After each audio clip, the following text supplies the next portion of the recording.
lady. That's how guys lose their jobs, not collecting fares. I'm sorry. I guess I'm a little excited. Thank you, lady.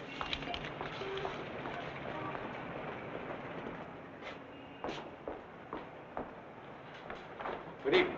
Good evening. I'm Mrs. Stewart. Would you give me my husband's room number, please? Lieutenant Stewart. Lieutenant Stewart. Yes, he's arriving today. I wired for the reservation. Lieutenant and Mrs. Paul Stewart. You say you wired for a reservation? Yes, Mrs. Paul Stewart. I'm afraid there's been a slip-up. Apparently your wire wasn't received. But I sent it 3 days ago. I'm sorry, Mrs. Stewart. Unfortunately, there's nothing I can do for you. You mean I can't stay here? Well, I wish I could help, but we're completely booked up. But I've got to stay here. This is the only place we can find each other. I thought for 2 years he was dead, and now I don't know if he's been hurt or what. Please don't be upset, Mrs. Stewart. Perhaps I can arrange something. Has Mr. Walters checked in yet? No, sir, not until tomorrow. Fine, then we can give them 816C for the night. But you will have to leave by noon tomorrow. Yes, of course. Thank you very much. Not at all. Will you register, please?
Paul?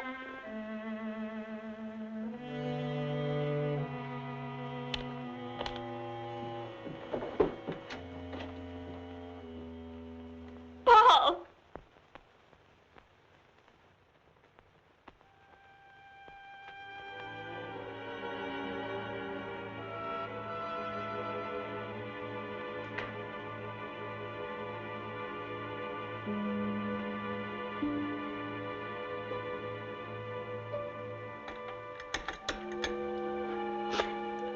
Hello, this is Mrs. Stewart. Did my husband come in? No, thank you.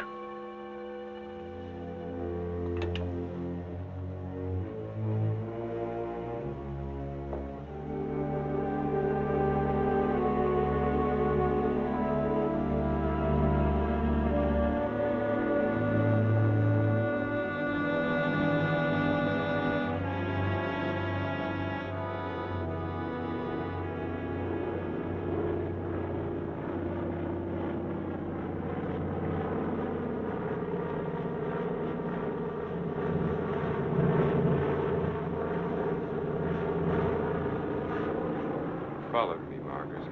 You've been spying on me. I have. I've been watching you for months, making a fool of yourself. I don't think so. Bringing her here. Elaine was just about to leave. I didn't interrupt too soon? Perhaps it's just as well things worked out like this, Margaret. I've decided to ask you for a divorce. A divorce? Well?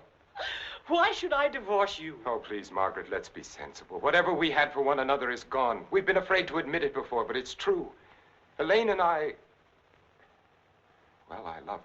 You never loved anyone but yourself. Please, Margaret. I was good enough for you once, but now you want someone younger. It's not that way at all. It's just that I can't go on with you any longer. All right, Richard. You can have your divorce. You're right, we are strangers. But I have some pride, and no one's going to think you've cast me off like Margaret. that. You want your precious Elaine, and you can have her, but people are going to know the truth. I'll start right in by telling the room clerk you've been entertaining your girlfriend in our apartment. Then I'll call the newspapers. Careful, cautious Richard, destroying everything he is for the sake of a cheap... Get away from that You phone, asked for it, Margaret. and you're going to get it. Leave that phone I'll alone, enjoy telling your Margaret. friends that Leave you that and your phone little love alone. have been up to... I hate you.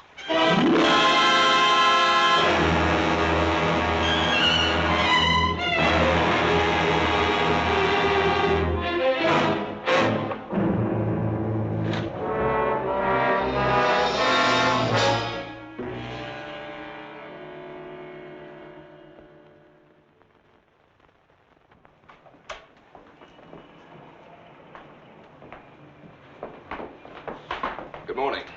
Good morning, sir. I'm Lieutenant Stewart. Oh, yes, Lieutenant. We've been expecting you. Your wife's certainly going to be glad to see you, sir. Mr. Blake, this is Lieutenant Stewart. Mr. Blake's our manager. Lieutenant, you really had us worried. I'm glad you finally got here. For a while, I wasn't sure we'd make it. The weatherman threw the book at us. Well, you're in for a real welcome. 816C, boy. Oh, that's all right. I'd kind of like to surprise her. Very well, sir. Thanks.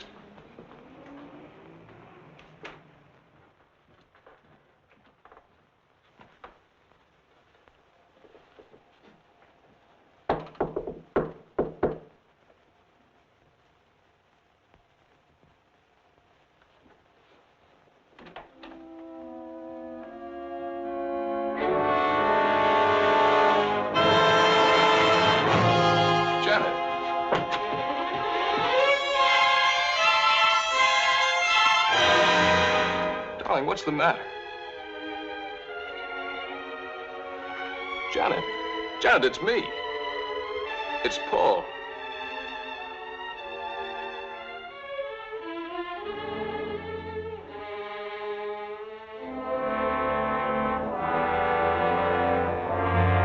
Janet!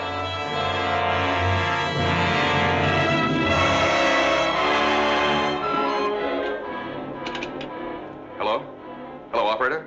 This is Lieutenant Stewart calling. Can you send the house doctor to 816C right away? It's very urgent. Thank you.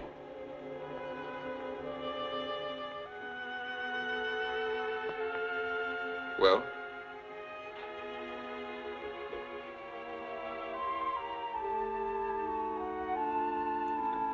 What is it? What's wrong with her, Doctor? I'm not sure.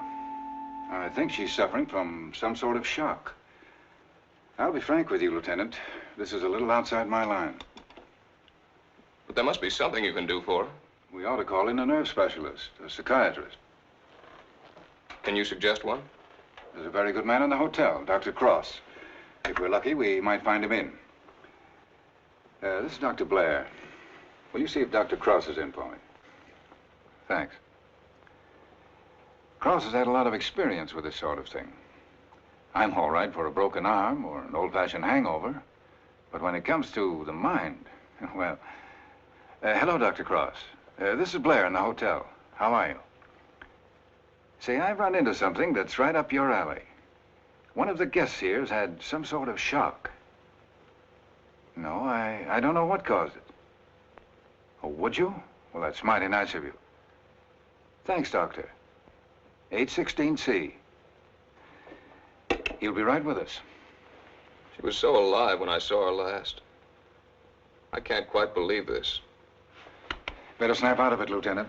I don't want another patient. Dr. Cross is one of the best men in this part of the country. I'm very happy that he's going to have a look at it. I don't get it. What could have brought it on? I wish I could tell you. The mind's a strange instrument. What affects me may not bother you in the slightest. The workings of the mind depend on so many things inside as well as outside. You can't make hard and fast rules. Well, I suppose it is plausible that she hasn't been feeling well. Worrying about me, not knowing whether I was dead or alive. Then coming here and not finding me. That'll be Dr. Cross. Good morning, Doctor. Good morning. I appreciate your promptness. Not at all. The sooner you get to a case of shock, the better. This is Lieutenant Stewart, Dr. Cross. How do you do, Lieutenant? Thanks for coming, Doctor. My wife is in the bedroom. She doesn't know me. She doesn't seem to know anything. Were you here when it happened? I just got in a few minutes ago. When I opened the door, she was sitting on the divan. Her eyes were wide open. She was staring at nothing. Did you notice anything peculiar about her actions when you saw her last? I've been a prisoner of war for 2 years. I've just come home. Oh, I see. She's had a rugged time of it, all right. First thinking I was dead, then hearing from me. On top of all that, my plane was 12 hours late. Would you say that she was a nervous, imaginative girl? No, sir. I've known her all my life. We came from the same small town in Michigan. Went to school together. She's just a nice kid. What's wrong with her, Doctor? She's had a nervous collapse, went into shock. Where did you find her? In the living room. In the living room? You said she was sitting on the divan. Yes, right here. I see. What do you think could have caused it, Doctor? Well, that's difficult to say.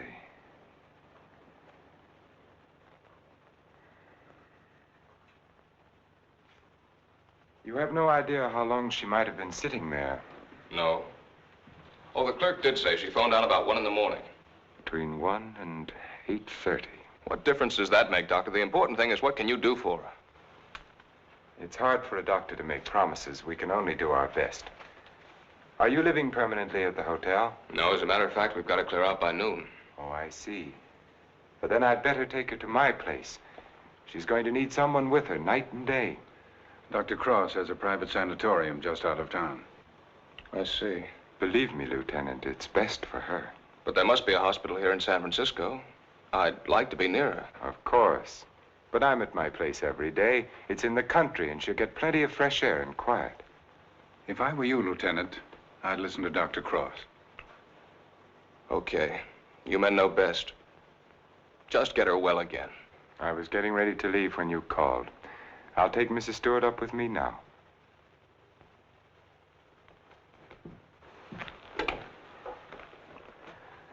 Hello, this is Dr. Cross. Will you get my office, please? I'm going along with her, Doctor. I'd rather you waited, Lieutenant, until I've been able to give her a thorough examination. It's quite possible your presence may excite her and do her more harm than good.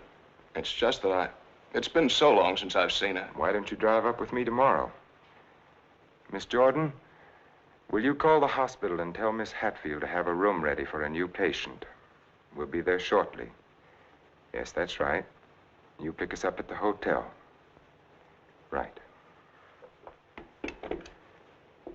You'd better pack a bag for your wife, Lieutenant. Thanks, Doctor.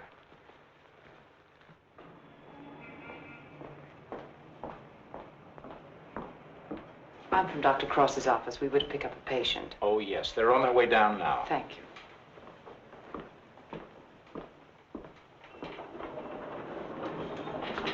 Your car's waiting, Doctor. Thank you. This is Miss Jordan from my office, Lieutenant Stewart. How do you do, Lieutenant? Mrs. Stewart has had a nervous collapse. What a shame. Don't you worry, Lieutenant. We'll soon have her well again. You'll call for me in the morning, right? Yes, I'll pick you up at 11:30.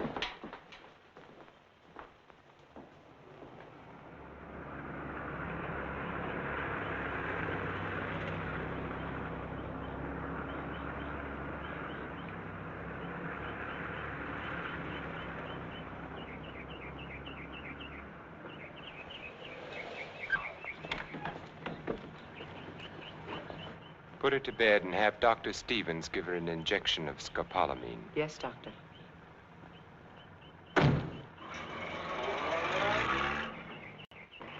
Miss Hatfield, Good morning, Doctor. your patient is coming in at the ambulance entrance. You have a room ready? Yes, I have, sir. Thank you.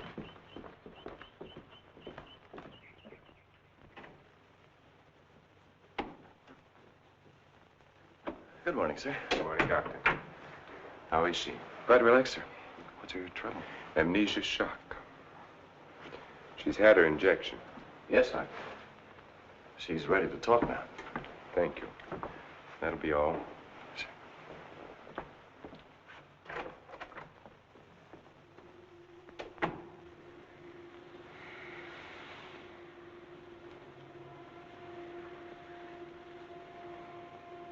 I'm Dr. Cross, Mrs. Stewart. I am your friend. I'm here to help you. I want you to think. You're going to remember things now. You went to meet your husband at the Belmont Arms. Do you remember that? You were worried about Paul. He didn't arrive on time. You were too nervous to sleep. Did you walk out on the balcony? Yes. I walked out on the balcony. See, you can remember. Now, what did you see from the balcony? They were quarreling. You heard them distinctly? I... Did you hear them distinctly? He's trying to stop her. He's going to hit her. He's hitting her head. He's killing her. Who? Who's hurting the woman? That man. He's her husband. He's killing her.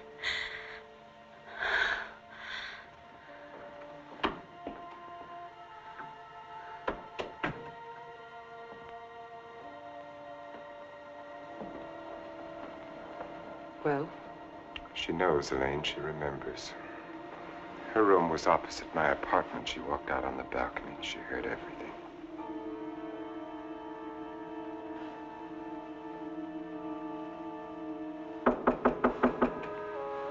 Yes? Can you come now, Doctor? They're having trouble with Mr. Edwards again. Yes.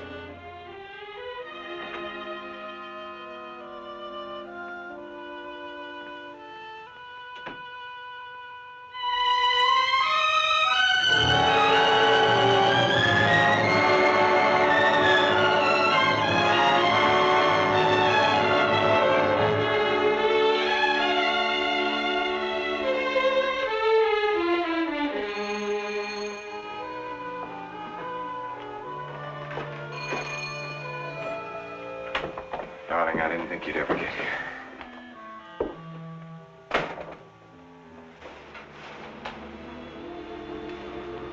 I love you.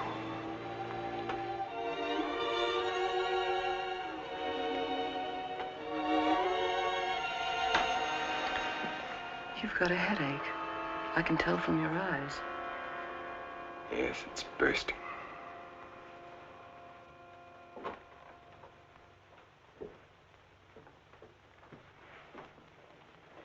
You did it?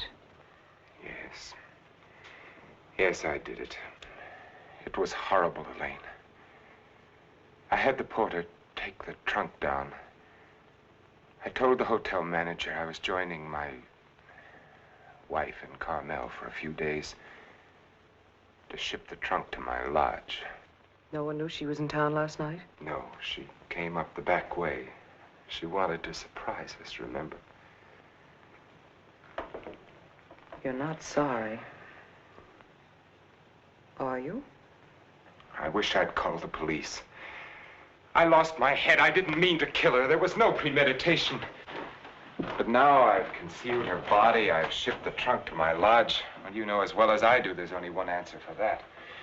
I shouldn't have listened to you, Elaine. Think, darling. What would have happened if you'd called the police? Manslaughter means 20 years. What would that have done to you, to us? I don't know. Would you have wanted it that way? Now no one knows. We're safe. You're forgetting Janet Stewart, aren't you? She knows. What if she talks? I haven't forgotten her.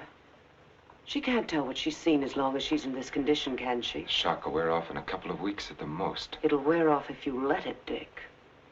Elaine, I'm a doctor. She'll talk only if you let her. You mean too much to me. It's the only way out, Dick. It's the one and only way out for us. If I don't know, Elaine, I've got to think.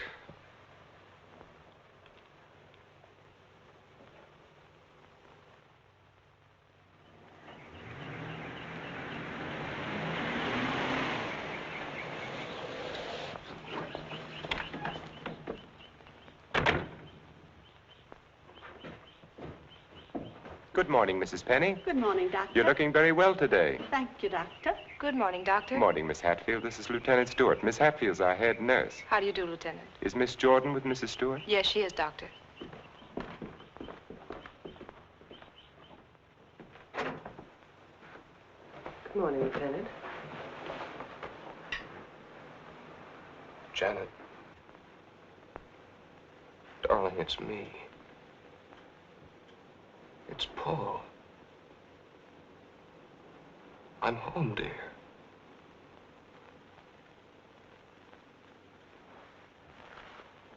She's worse. Not really. She was restless, and we gave her a sedative. You've got to be patient, Lieutenant. It's going to take time. And you must try to stop thinking of your wife as she was. You see, when you were reported killed, she had a terrible time adjusting herself, but she did. Then when the news came that you were alive and on your way home, it was hard for her subconscious to accept that because the first adjustment had been so difficult. Then, of course, when your plane was late, she thought she'd been tricked, that you'd never sent that wire. Don't try and let me off easily, Doctor. Give it to me straight. Tell me, can you help her? That's a very difficult question to answer. Sit down, Lieutenant. The mind is a delicate, fragile thing. It's almost as intangible as faith. And that's what you're going to need. A lot of faith in yourself and in your wife and in me. Please don't think I haven't faith in you, Doctor, because I have. But yesterday, after you left with Janet, I needed someone to talk to. Of course. So I went to the Army hospital and I talked with some of the doctors. I told them Janet was in your care. They said that I couldn't find a better man. But, well, you know how it is. I figured that maybe two minds might be better than one. And I asked if another opinion mightn't help. Well, that's perfectly understandable. If you want a consultant, by all means, bring one in. Thanks. They recommended Dr. Franklin Harvey. Harvey? Well, I studied under him. He's probably the best man in his field. Oh, that's swell, Doctor. I was a little embarrassed. I didn't want you to think that... Not at all. I'll phone Dr. Harvey and have him out here. Good. Well, I might as well go back to town. If it's all right, I'll run out again tomorrow. For Mrs. Stewart's sake, I'm going to have to ask you to observe our regular visiting days, Sundays and Thursdays. I'll phone Dr. Harvey and try to have him out here Thursday so that you can talk with him then. Okay, we'll make it Thursday. Oh, I thought you'd like to know, Lieutenant. She's resting quite easily now. Thanks. Goodbye, Doctor. Miss Jordan. Bye.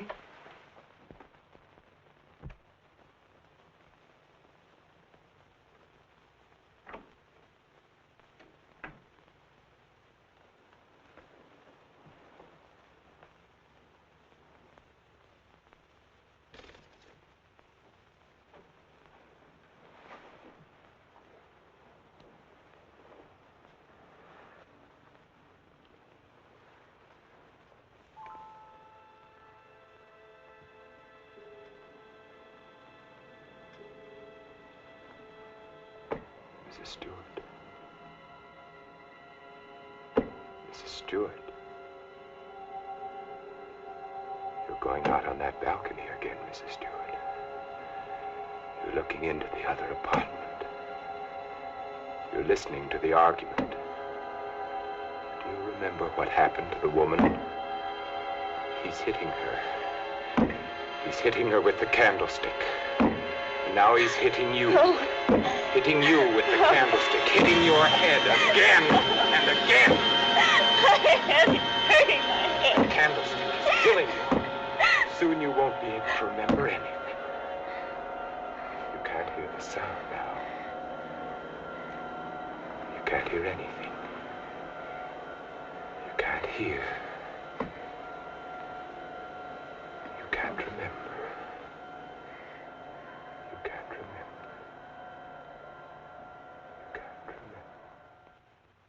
Edward's condition is deteriorating rapidly.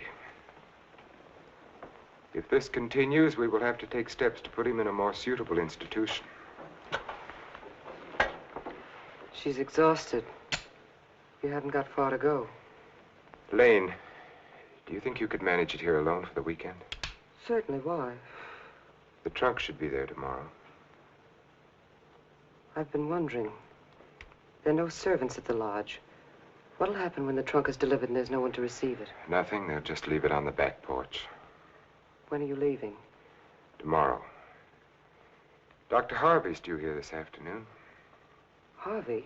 Coming here for what? Stewart requested a consultation.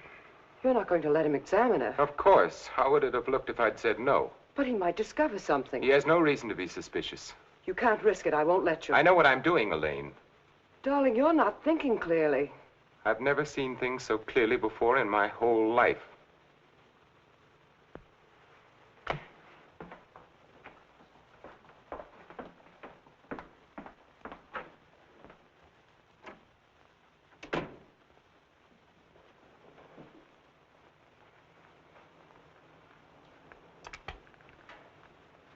You'll send me a report on her spinal test Yes, Dr. Harvey. and the other specimens. Yes.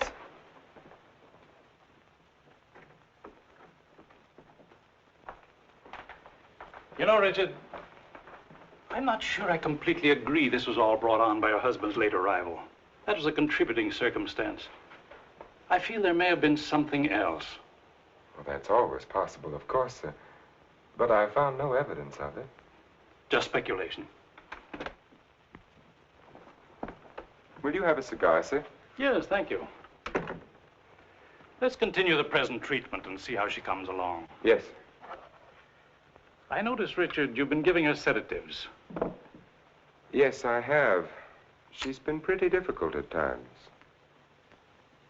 I'd go easy on them. If she's under sedation, there's no way of knowing when she comes back to normal. No, I'd planned to take her off them within the next 24 hours. Fine. By the way, how's Margaret? I'm joining her at the lodge. Give her my regards when you see her. I will, thank you, sir. Well, I'd better talk with the young man. Sometimes I wonder which are more difficult, patients or their families.